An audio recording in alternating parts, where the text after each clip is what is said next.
पता जामिया की बात करेंगे। जामिया में एक बार फिर से भड़काऊ भाषणबाजी की गई है, जिसकी वजह से वहां तनाव के हालात हैं। कैंपस के बाहर भारी संख्या में पुलिस फोर्स की तैनाती भी की गई है। क्या है पूरा मामला, दिखाते हैं आपको इस रिपोर्ट के जरिए।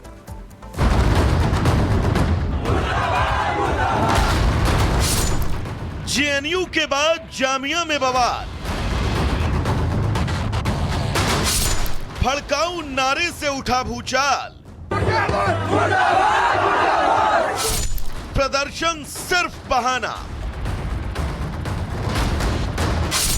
पुलिस प्रशासन पर सीधा निशाना। ये दो तस्वीरें देश की सबसे प्रतिष्ठित संस्थानों में शुमार यूनिवर्सिटी की हैं। पहली तस्वीर आज से ठीक 5 दिन पहले की 12 दिसंबर, जब महज एक फिल्म की स्क्रीनिंग करना कुछ लोगों को इतना नागवार गुजरा कि उन्होंने फिल्म देख रहे छात्रों पर पत्थरबाजी शुरू कर दी।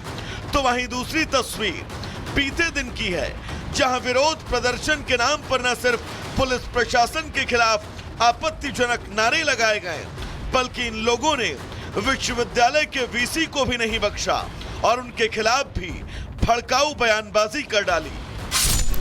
दरअसल आज से 5 साल पहले जब सरकार ने सीएए को लागू किया था, तो जामिया मिलिया के छात्रों के एक गुट ने इसका विरोध किया। इस विरोध प्रदर्शन को 5 साल पूरे हो गए। इसी को देखते हुए यूनिवर्सिटी में सक्रिय लेफ्टिस्ट आइडियोलॉजी वाले छात्र संगठनों ने इसे विशेष तरीके से याद करने की योजना बनाई थी।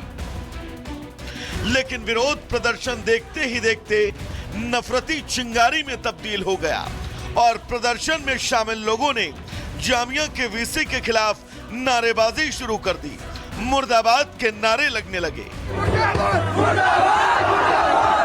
यही नहीं, विरोध प्रदर्शन के दौरान इसका एक वीडियो भी सोशल मीडिया पर वायरल है, जिसमें छात्रों को परिसर के बाहर पुलिस कर्मियों की भारी तैनाती का विरोध करने के लिए दिल्ली पुलिस वापस जाओ जैसे नारे लगाते हुए दिख रहे हैं। छात्रों ने दावा किया कि परिसर में प्रवेश और निकास प्रतिबंधित था, अंदर रहने वालों को बाहर जाने की अनुमति नहीं थी और अन्य को प्रवेश करने से रोक दिया गया था। छात्रों का आरोप है कि विश्वविद्यालय प्रशासन जानबूझकर उनके आयोजन को रोकना चाहता है, जिसके लिए उनकी तरफ से शनिवार को जारी उस सर्कुलर का जिक्र किया गया, जिसमें कहा गया कि मेंटेनेंस एक्टिविटी के कारण दोपहर 1 बजे से कक्षाएं, कैंटीन और लाइब्रेरी बंद रहेंगी। छात्रों के एक वर्ग ने नोटिस के समय पर सवाल उठाए। छात्रों ने कहा कि विश्वविद्यालय प्रशासन की तरफ से परीक्षाओं के नजदीक आने पर इस तरह का नोटिस जारी करना कहीं से समझ नहीं आया। प्रशासन की तरफ से शांतिपूर्ण विरोध प्रदर्शन को दबाने का प्रयास किया गया। भले ही इस विवाद में छात्रों और कुलपति के बीच पुराने समय से जारी शीत युद्ध वजह हो, लेकिन यहाँ सवाल विरोध के तरीके और भड़काऊ नारे का है। आखिर शिक्षा के मंदिर में मजहबी नारेबाजी की इजाजत छात्रों को कैसे दी जा सकती है? साथ ही सवाल ये भी कि विश्वविद्यालय के कुलपति का विरोध करते करते मुर्दाबाद तक पहुंच जाना कहां से छात्र हित की आवाज है?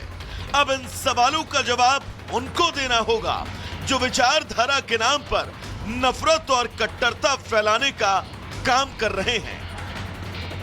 Bureau report. भव्य कार्यक्रम का नाम रखा गया है 1 वर्ष परिणाम उत्कर्ष, और इसी कार्यक्रम में भाग लेने के लिए प्रधानमंत्री नरेंद्र मोदी आज जयपुर जाने वाले हैं। कई हजार करोड़ की परियोजनाओं का शिलान्यास और उद्घाटन भी करने वाले हैं।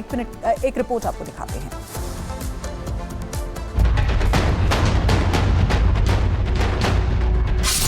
राजस्थान में खत्म होगा जल संकट, मरुभूमि पर होगी योजनाओं की बौछार,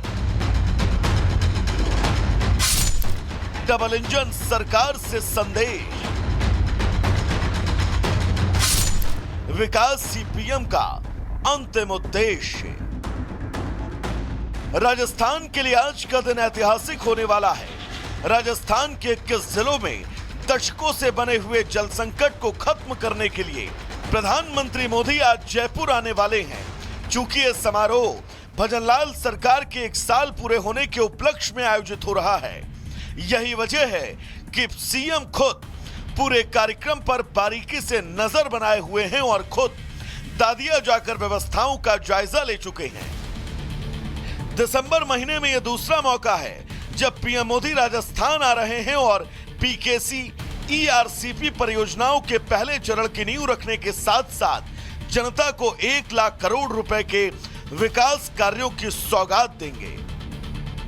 पीकेसी ईआरसीपी परियोजनाओं के तहत 11 नदियों को जोड़ा जाएगा। नौनेरा बैराज से पानी गलवा बांध तक लाया जाएगा। यहां 2 हिस्सों में ईसरदा बांध और बीसलपुर बांध तक पानी पहुंचेगा। नौनेरा से चंबल नदी पर जल सेतु बनाकर पानी मेज नदी तक आएगा। यहां से पंपिंग कर पहले बने गलवा बांध तक जाएगा। गलवा से 31 किलोमीटर दूर ईसरदा तक पानी पहुंचेगा। प्रधानमंत्री मोदी 2 बैराज का शिलान्यास भी करेंगे। कूल नदी पर रामगढ़ बैराज और पार्वती नदी पर महलपुर बैराज का निर्माण होगा।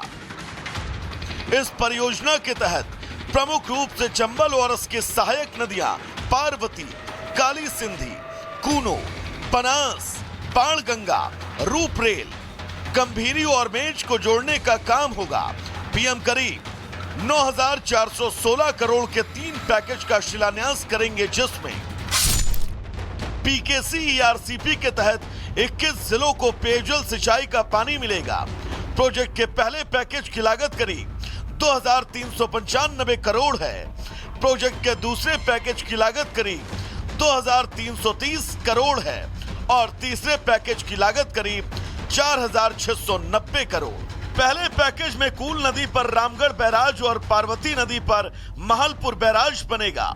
दूसरे पैकेज में नौनेरा पंप हाउस से चंबल नदी तक नहरी तंत्र बनेगा और तीसरे पैकेज में मेज नदी पर पंप हाउस और इरसदा तक नहरी तंत्र का निर्माण होगा।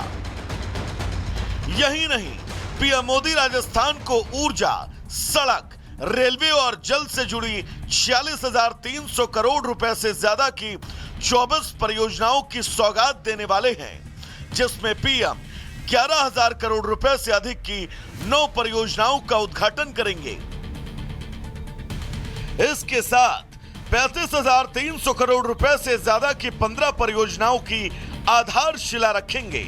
ये परियोजनाएं सीधे आम जन की सहूलियत से जुड़ी हैं, जो लोगों के आवागमन को आसान करने और प्रधानमंत्री के हरित ऊर्जा के दृष्टिकोण के अनुरूप राज्य की ऊर्जा आवश्यकताओं को पूरा करने में मदद करेंगी। पीएम अक्सर अपने भाषणों में जिस